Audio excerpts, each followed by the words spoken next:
This king killed his wife, then married her sister.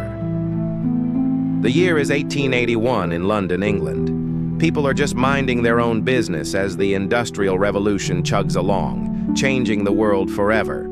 But one man's life is about to change in ways he could never have imagined. The man is King Edward VII. He is the newly appointed monarch of the British Empire. That means he gets to live in the palace and ride around in a golden chariot pulled by 8 horses. All in all, it's a pretty sweet gig. And this king had plans for his new reign. He wanted to be known as a great and powerful ruler.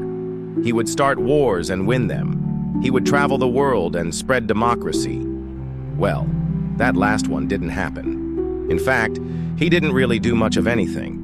That's because he spent most of his days driving around in his chariot like a madman. One time he was so excited by his new vehicle that he drove it into a wall. Another time he got lost and ended up 30 miles from Buckingham Palace. But everyone's got their quirks, and Edward was also very particular when it came to women. He had a particular fondness for his wife, Queen Alexandra. The two had been married for 22 years at this point, and they had a son together named George. They also had 2 daughters together, Mary and Henry. And the king loved all of these women very much. But then one day, while visiting a horse farm in Hampshire, he meets a woman named Lily, who is the sister of his late wife. Now, this might sound like the beginning of a joke, but it's actually just the beginning of a nightmare. You see, Edward immediately becomes infatuated with this woman. Soon, he is paying her hundreds of pounds every week. He starts inviting her on trips to the palace where she stays in a guest room. And one night, he sneaks into her room and proposes. She says yes. Now, before anyone calls the cops, let me remind you that this is the Victorian era. People are allowed to do some pretty messed up stuff. Plus, Lily is only 19 years old. So in her defense, she's barely a woman. Still, this is not okay. The king is marrying his dead wife's younger sister. This has all the makings of an epic tragedy, and you better believe that's what's coming next. But first, if you're enjoying this video, be sure to hit the like button. It helps a lot. Also, subscribe for more royal mishaps, including the time the queen sat on a Nazi spy or when the king's wife tried to poison him. Edward and Lily's relationship is scandalous, to say the least. The press immediately nicknames Lily the Dashing Daisy.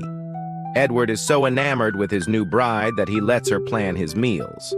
He even names one of his horses after her. Edward also starts to withdraw from public life. He doesn't want to be seen in public with his new wife, so he keeps her hidden in the palace. Soon, though, people start to notice that something is up with the king. He seems distant. He is unable to focus on important matters, and many people think that he is having an affair. To make matters worse, his health is failing. He is tired all the time, and he is having trouble breathing. Many people fear that the king is dying. And when the king travels to Ireland in 1884, it seems as though those fears are confirmed. Edward comes down with a severe case of bronchitis, and he is forced to return to London early. Back at Buckingham Palace, he is given a diagnosis of terminal lung disease, and soon it is clear that he will not survive the year. But here's the thing. Edward's doctors know exactly what is causing his illness. It's his wife, Lily. See, Lily is a very heavy smoker. She smokes cigars and pipes, and she often smokes with Edward. The second-hand smoke is what is causing his illness. But Lily doesn't care. She continues to smoke with the king right up until the end. On May 6, 1881, Edward passes away. The entire empire is in mourning. People are shocked by the sudden death of their young king, and many people are quick to blame Lily. She is seen as a dangerous woman who killed the king with her smoking. But there is no concrete evidence that she did. And soon enough, everyone moves on. After all, it's not like the king's brother could have predicted that marrying his dead wife, his sister, would result in a tragically cut short life, right? Wrong. This is England we're talking about. There were plenty of rules against marrying your dead wife's sister, but none of them applied to Edward's brother George. In fact, George had always liked Lily, and now that she was a widow, he felt that it was his duty to marry her. Of course, this made no sense whatsoever. George was already married, and he had no intention of getting divorced. So instead, he and Lily decided to get married in secret. Now that wasn't easy. For one thing, Lily was still grieving the loss of her sister, not to mention the fact that she was married to the dead king. But George was persistent, and eventually the two were wed. Now, I don't know about you, but I think this story could use a little more drama. Fortunately, we've got plenty of that. Just a few months after their secret wedding, George and Lily are spending the summer at Balmoral Castle when George becomes violently ill. He is bedridden with a fever, and it seems as though he may die. Once again, it is Lily who is blamed. After all, she is known as a bad omen at this point. Everyone thinks that she must have cursed the royal family or something. But in reality, it was just some contaminated chicken that caused George's illness.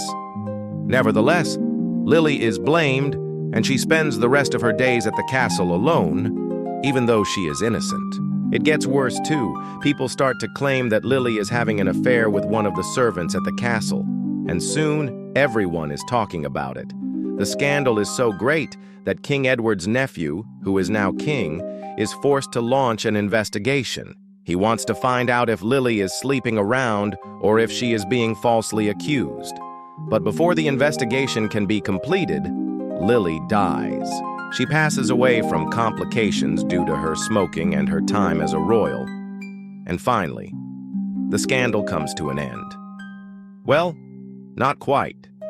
Even after Lily's death, people are talking about the scandal. In fact, it doesn't end up dying down for another 20 years. During that time, many books and articles are written about Lily and her relationship with the royal family. Some of them are based on facts, but many of them are pure fiction.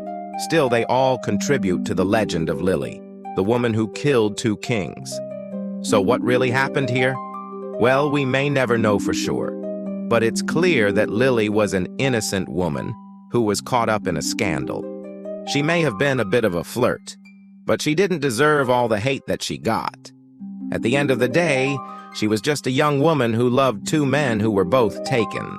How could she have known that her love would result in tragedy? Unfortunately, she found out soon enough. Now, if you want to learn more about this crazy royal family tree, check out this video next. Or if you want something completely different, click this video. Thanks for watching.